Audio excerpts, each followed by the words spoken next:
Mari kita pergi ke satu cerita lagi. Raja Saul, 1 Samuel pasal 15. Anda tahu, Raja Saul pada saat ini, dia telah membuat beberapa kesalahan serius sebagai raja.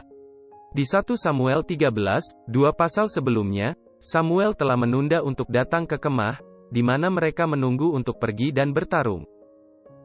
Jadi apa yang diputuskan oleh Saul adalah untuk mempersembahkan korban bakaran. Dan itu bukan untuk dia lakukan, tidak ada raja yang diizinkan untuk melakukan ini. Mereka semua menunggu Samuel datang untuk mempersembahkan korban bakaran.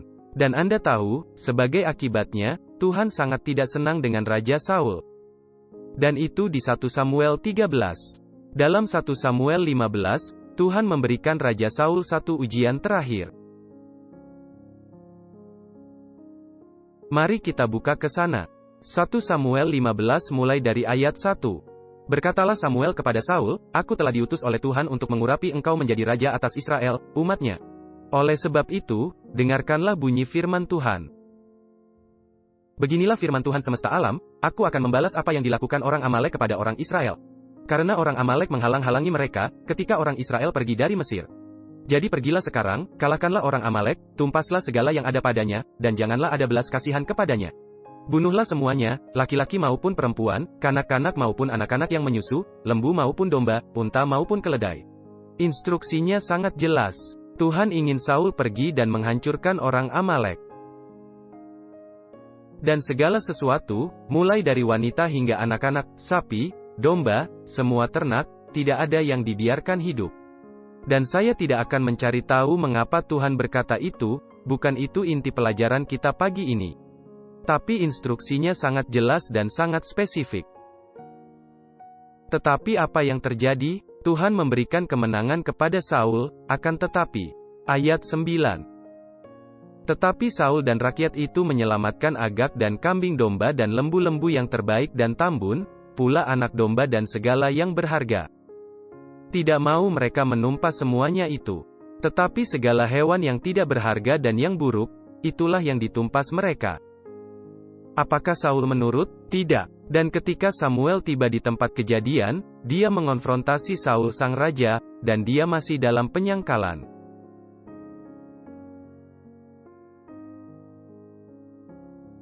Dan dia memberikan alasan yang baik mengapa dia membiarkan semua ternak, semua hewan dibiarkan hidup.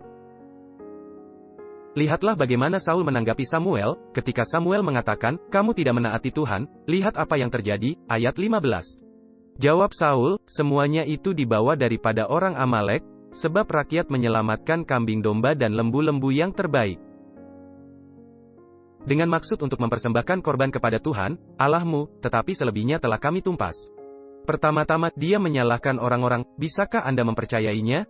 Seolah-olah dia, sebagai raja tidak memiliki kekuatan untuk menghentikan mereka. Namun yang kedua, dia mengatakan bahwa alasan mereka menyelamatkan semua ternak ini adalah agar mereka bisa mempersembahkan korban kepada Tuhan. Niat baik. Kita ingin memberikan yang terbaik pada Tuhan. Keinginan yang baik, motif yang baik, bukan? Ketika Samuel memberitahu Saul bahwa dia tidak patuh, dia masih bersikeras bahwa dia patuh dan hanya menyerahkan pengorbanan terbaik kepada Tuhan. Lihatlah bagaimana Samuel menjawab. Ayat 22.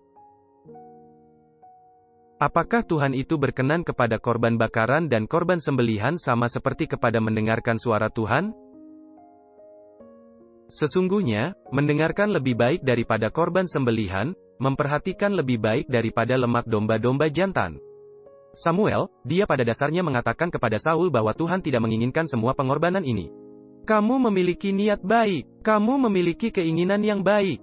Dan ayat itu terdengar jelas bagi kita hari ini. Apakah Tuhan senang dengan niat baik Anda? Terutama ketika itu bertentangan dengan kehendak Tuhan? Tuhan lebih memilih ketaatan daripada motif baik kita. Ketaatan lebih baik daripada semua niat terbaik yang pernah kita miliki, bahkan ketika kita memikirkan Tuhan untuk semua hal ini. Tapi Tuhan berkata, "Tidak, bukan itu yang aku inginkan. Aku ingin kamu menghancurkan segalanya. Aku tidak ingin kamu mengorbankan satu hal untukku." Tuhan berkata, "Kamu memiliki niat terbaik, tetapi itu bukan instruksiku. Itu bukan keinginanku." Bukan itu yang aku ingin kamu lakukan. Dan pertanyaan yang harus kita miliki untuk diri kita sendiri hari ini adalah ini. Teman-teman, apakah pikiran kita sejalan dengan pikiran Tuhan? Apakah jalan kita adalah jalannya? Jadi itu dimulai dengan pikiran, niat, keinginan, ya. Tapi kemudian jalannya. Apakah jalan Tuhan adalah jalan kita? Apakah kita melakukan apa yang Dia ingin kita lakukan? Apakah kita mengikuti instruksinya? Dan bukan hanya, oh Tuhan, saya mengasihimu, saya melakukan yang terbaik yang saya bisa, meskipun saya menentang apa yang Engkau ingin saya lakukan. Anda tahu, ada pepatah yang berbunyi seperti ini. Jalan menuju neraka diaspal dengan niat baik.